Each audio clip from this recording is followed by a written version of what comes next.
Assalamualaikum warahmatullahi wabarakatuh. Selamat siang pemirsa, kembali berjumpa dengan kami Suraloyo.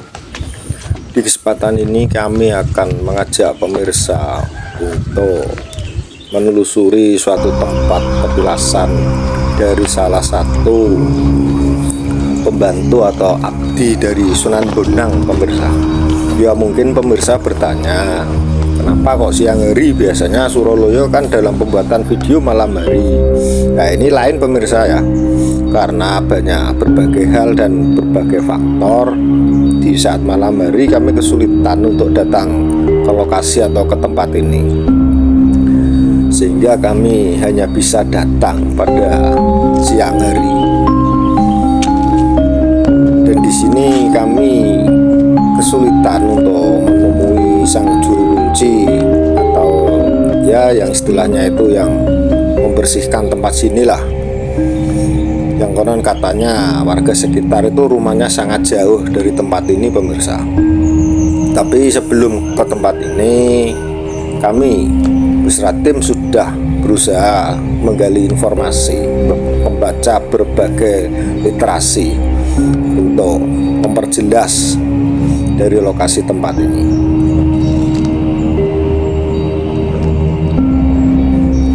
Dan apabila pemirsa nantinya ada ketidaksamaan mengenai sejarah nama tokoh, kami Suraloyo mohon maaf kepada pemirsa semua, karena semakin lama semakin jauh kita hidup dari suatu peradaban, untuk informasi itu ya semakin minim pemirsa. Itu menurut penilaian saya pribadi pemirsa ya. Ya ini pada hari-hari tertentu orang-orang yang memiliki hajat dunia ya itu melakukan ritual di sini, saudaraku, tirakatan.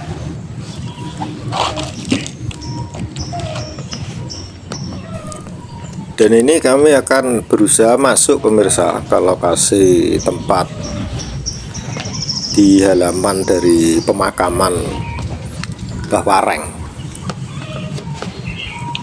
Ini di dalamnya, saudaraku, bisa dipakai untuk tahlilan, bacaan yasin, istighosah dan sebagainya, saudaraku. Dan mohon maaf pemirsa ya, kami tidak bisa masuk ke lokasinya karena untuk lokasi digembok atau dikunci oleh sang juru kunci. Di sisi kanannya ada musola kecil, saudaraku.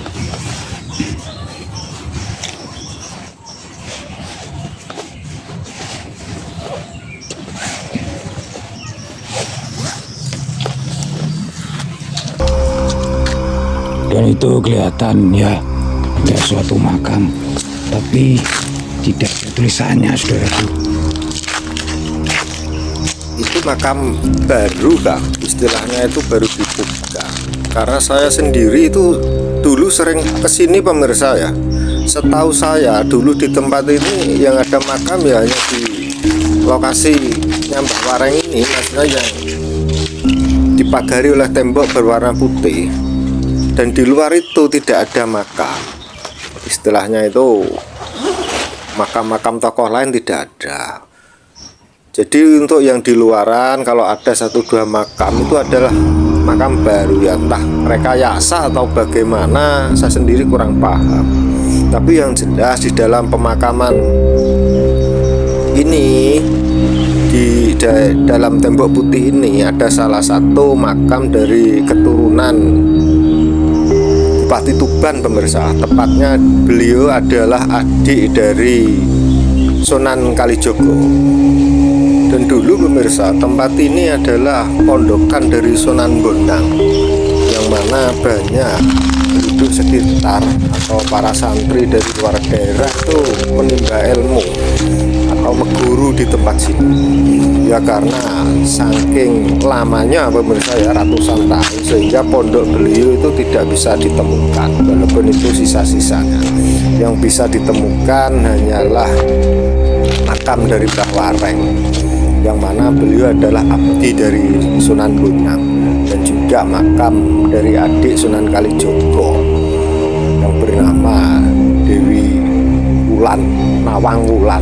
Ada yang mengatakan Dewi Nawang Roso, tapi untuk nama dari awal sudah kami sebutkan. Apabila ada ketidaksamaan, kami Suraloyo mohon maaf. Dan nampak pemirsa ya, di depan ini ya salah satu tempat yang baru dipugar. Ini di bawah pohon juga ada suatu makam, dan saya yakin ini hanya makam baru pemirsa. Ya entah maksud dari yang memugar itu apa, karena sejarah yang kami baca ya hanya di pagar putih tadi yang ada beberapa makam, yang mana makam dari beberapa abdi dari Sunan Bonang, tapi yang terkenal adalah Mbah Wareng, yang mana warga dulu mengatakan Warenggono yang disingkat dengan Wareng, dan juga adik dari Sunan Kalijogo. Untuk makam-makam yang lain itu menurut saya pribadi makam baru pemirsa. Ya mungkin untuk hal komersil ataupun apa, saya sendiri kurang paham. Tapi yang jelas di sini adalah tempat dari makam adik Sunan Kalijogo, yang mana beliaunya adalah putri dari salah satu bupati Tuban, yang dulu tempat pemerintahan, pusat pemerintahan Kabupaten Tuban itu berada di Kecamatan Rengel pemirsa. Ya karena peralihan kekuasaan sehingga ada perubahan berada di dekat pesisir. Maksud saya itu bergeser agak jauh ke utara. Jadi untuk zaman dari Mbah Wareng tersebut dengan zaman Ronggolawe sangat jauh pemirsa ya. Kalau zaman Ronggolawe kan sebelum Majapahit ada. Tapi kalau ini zaman Mbah Wareng atau Mbah Sunan Bonang kan zaman hampir keruntuhan dari kerajaan Majapahit itu sendiri.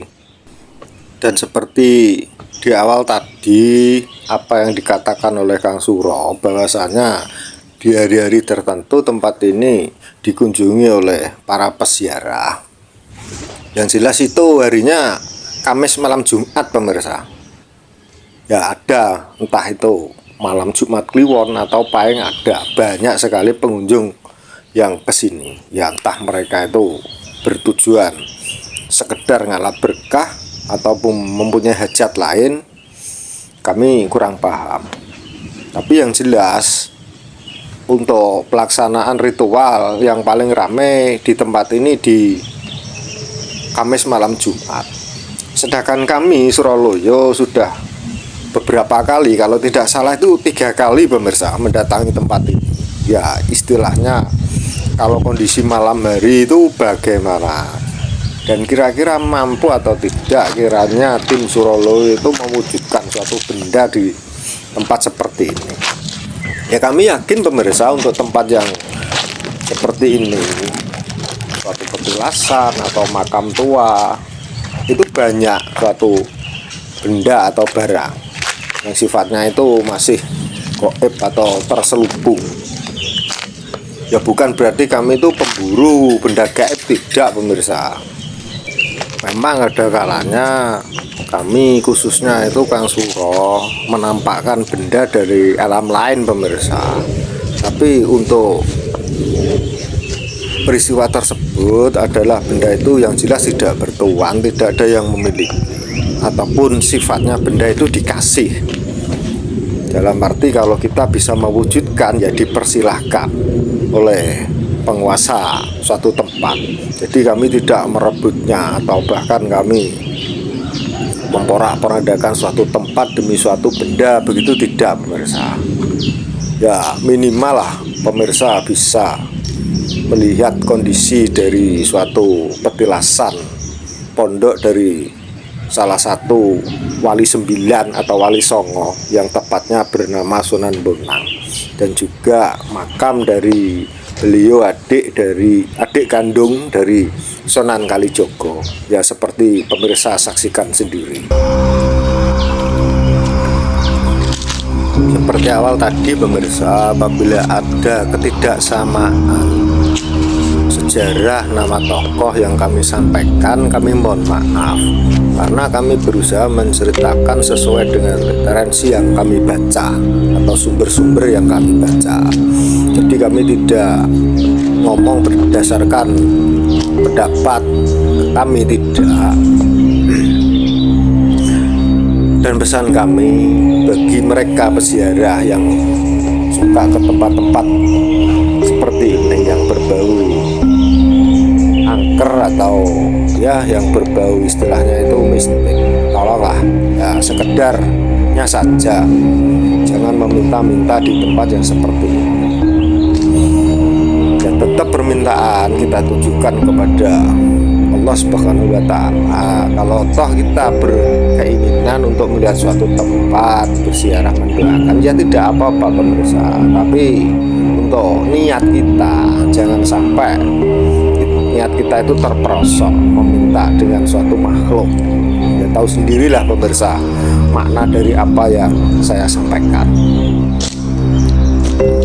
Karena cukup pemirsa ya yang bisa kami sajikan. Apabila ada kurang lebihnya kami mohon maaf sebesar-besarnya. Akhirul kalam, wabillahi taufiq wal hidayah. Wassalamualaikum warahmatullahi wabarakatuh.